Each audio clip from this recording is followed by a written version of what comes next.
पुरानी कहानियों के सिलसिले में आज मैं सुनाने जा रहा हूँ आपको डोंगरी की कहानियों में से एक कहानी, जिसे लिखा है श्री दुर्गादत्त शास्त्री जी ने और जिसका शीर्षक है प्रायश्चित। यह कहानी जीवन का बड़ा महत्वपूर्ण नैतिक मूल्य हमें सिखाती है। बाबू राम प्रकाश आज घूमने के लिए अड्डे की ओर निकल आए थे। तभी एक बस आकर खड़ी हो गई। यात्री अपना अपना सामान संभालने लगे। एक स्त्री गाड़ी से उतरी और धीरे से एक किशोर को, जिसकी आयु लगभग 15-16 वर्ष होगी, एक ओर बैठाकर उसने दूसरा सामान भी संभाल लिया। बाबूजी दूर खड़े बस से उतरती सवारियों को निहार रहे थे। उनकी दृष्टि उस पर पड़ी। इतने में एक कूली ने आकर कहा, बाबूजी, वह बहन जी आपको बुला रही हैं। कौन? वह? जी हाँ। प्रकाश वहां पहुंचे तो उस देवी ने दोनों हाथ जोड़कर कहा, नमस्ते बाबूजी। प्रकाश ने भी हाथ जोड़ दिए। नमस्ते जी, आपको मैंने, स्त्री ने लजाते हुए कहा, आपने मुझे पहचाना नहीं? मैं पुन्नी हूं। ओह, पूर्णिमा देवी, क्षमा करना। क्लर्क का जीवन कुछ ऐसा जीवन है कि उसे केवल ऑफिस के कागजों की ही याद आती है। फिर डाक खाने के बाबू की तो दशा और भी दयनीय है। अच्छा, बुरा ना मानना, तुमने अपने आने की सूचना क्यों ना भेज दी? पूर्णिमा ने आंखें झुकाए ही उत्तर दिया, मैं जानती थी आप यहाँ हैं। यह लड़का रुग्ण है, वायु परिवर्तन हो जाए इसलिए यहाँ आई हूं। कहिए, बहन जी तो प्रसन्न है ना?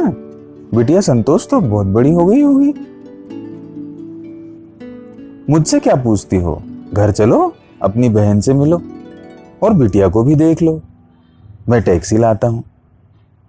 नहीं बाबूजी, धन्यवाद, उसने निरीह नेत्रों से बाबूजी को देखते हुए कहा।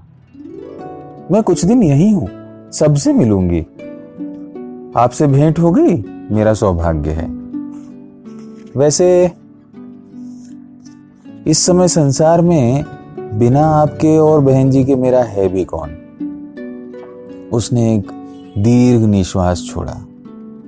और अभी तो मुझे सीधे सैनिटोरियम ही पहुंचना है। बाबूजी पूर्णिमा की व्याकुलता समझ गए। आत्मीयता के स्वर में बोले, पूर्णिमा देवी, तुम मेरे साथ चलो। रात जैसे तैसे काटो और कल जैसे तुम कहोगी वैसा ही होगा। नहीं बाबूजी, पूर्णिमा ने कहा, मुझे आप वहां तक ही पहुंचा दें। उसके नेत्र गीले हो आए थे। बाबूजी उदास भाव से टैक्सी लेने चले गए। टैक्सी आई और उसमें बैठकर तीनों सैनिटोरियम पहुंचे। राम प्रकाश मिलनसार सज्जन थे। प्राय सभी से उनका व्यवहार मधुर था, इसलिए डॉक्टर ने भी सज्जनता दिखाई। सारा प्रबंध हो गया। अच्छा बाबूजी, अब आप जाइए। आपको कष्ट हुआ? कल बहन जी से और बिटिया से जरूर मिला देना। बाबूजी का कंठ भर आया।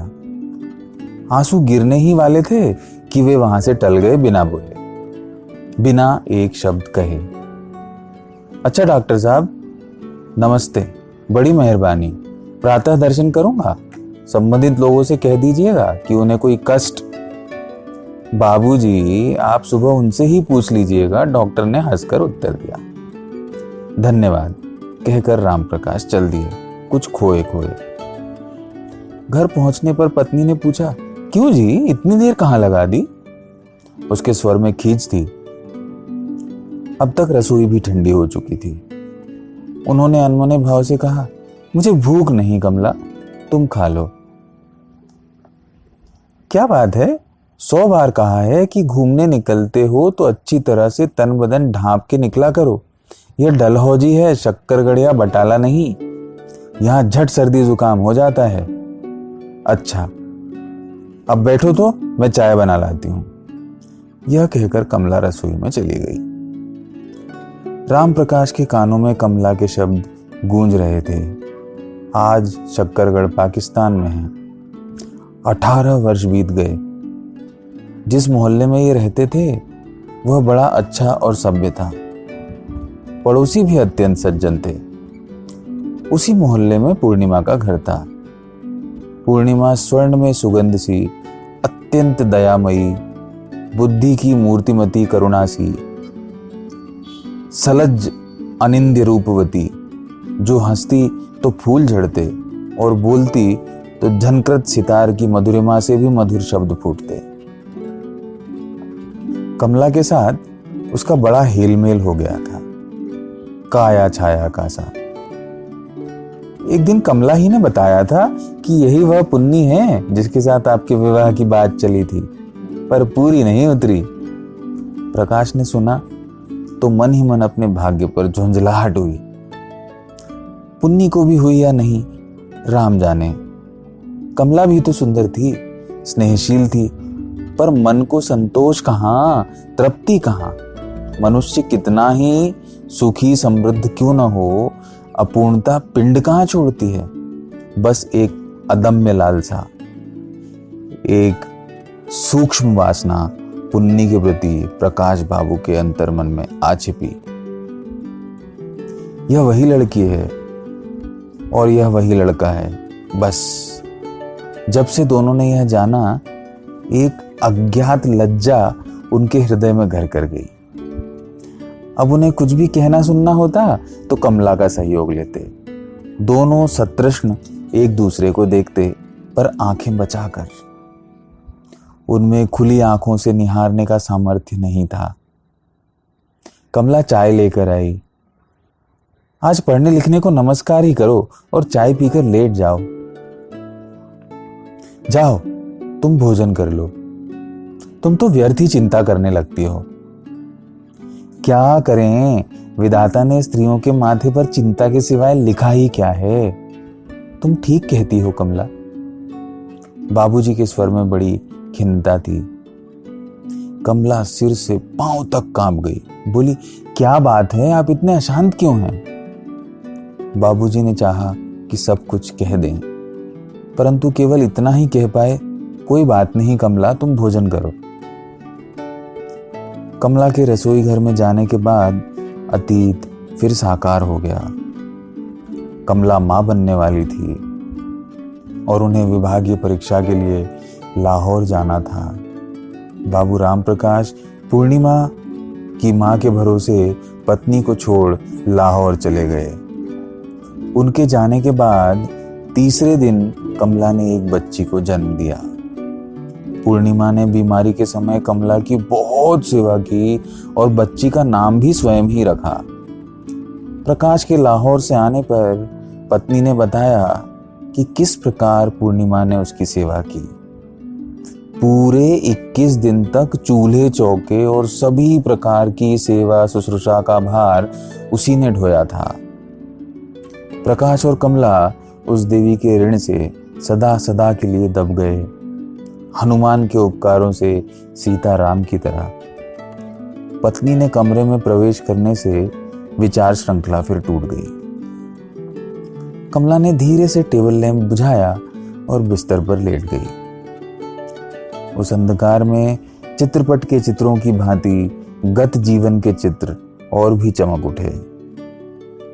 बाबूजी ऑफिस से आए हैं और वह उनकी आहट पाते ही घबराकर खड़ी हो गई। बच्ची को कमला के पास छोड़ स्वयं वहां से भाग गई। पहले उन्होंने बच्ची को प्यार किया और फिर भोजन करने लगी। जानते हो, पुन्नी का विवाह है, वागदान हो गया। विवाह में कुछ ही दिन बाकी हैं। लड़का सेना में है, छुट्टी आया है, कमला ने उनसे कहा। प्रकाश यह सुनते ही स्तंभित रह गए।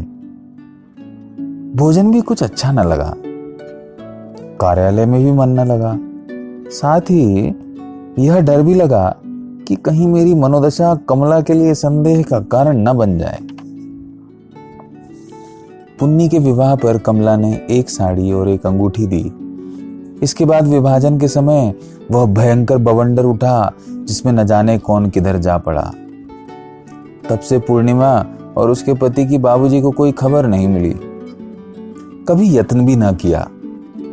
हाँ, इतना पता था कि वे लोग गांव में जा बसे हैं और आज उस तपस्विनी वेशधारिणी को एकाएक देखकर लगा मानो वह कादम्बरी की महाश्वेता थी जिसने अपने प्राणेश्वर के लिए योगिनी का व्रत ले लिया हो। प्रकाश का मन हाहाकार कर उठा। उसका श्वेत परिधान, माथे में सौभाग्य सूचक बिंदिया नहीं, कहीं विश्वासघाती शत्रु उसका सौभाग्य सिंदूर पोंछ तो नहीं गया। इस समय संसार में आपके बिना हे भगवान दूसरा कौन है। बाबू राम प्रकाश बिस्तर से उठे और कमरे से बाहर चले गए। भावुक अधिक थे। एकांत में अपनी आशंकाओं के भय से आंसू बह आए। मैंने आज तक बेचारी की सुधि नहीं ली, कमला के कहने पर भी नहीं। उसकी सुध न लेने के कई कारण हो सकते हैं। आज का आडंबरपूर्ण स्वकेंद्रित जीवन करता हुआ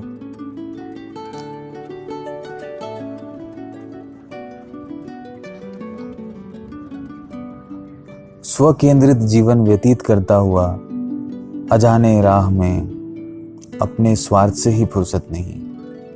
किसी की खबर कौन ले, पर पूर्णिमा कोई और नहीं, उसकी उपकारिणी है, उसकी कमला की जीवनदायिनी है। भगवान मुझे क्षमा कर दो। सुबह हो गई। बाबूजी उठे और कहा, संतोष बेटी आज चौका तुम संभालो, स्कूल न जाना। और हाँ कमला तुम तैयार हो जाओ, सैनिटोरियम चलना है। वहां तुम्हारी पुन्नी अपने बीमार बच्चे को लेकर आई है। कभी उसने तुम्हें जीवन दिया था, आज प्रयत्न करो कि उसके बच्चे को जीवन मिले। अपने पुण्यों की, अपने सर्वस्व की बाजी लगाओ। यह कहते हुए बाबूजी की आंखें सावन भादों बन गईं। कमला जड़ित स्तंभित थी। फिर सहसा वह भी फूट पड़ी। तुमने तो रात भर प्रायश्चित करके शुद्धि कर ली, पर मुझे पवित्र नहीं होने दिया। अच्छा चलो, मुझे उस देवी के चरणों में जल्दी पहुंचा दो। धन्यवाद।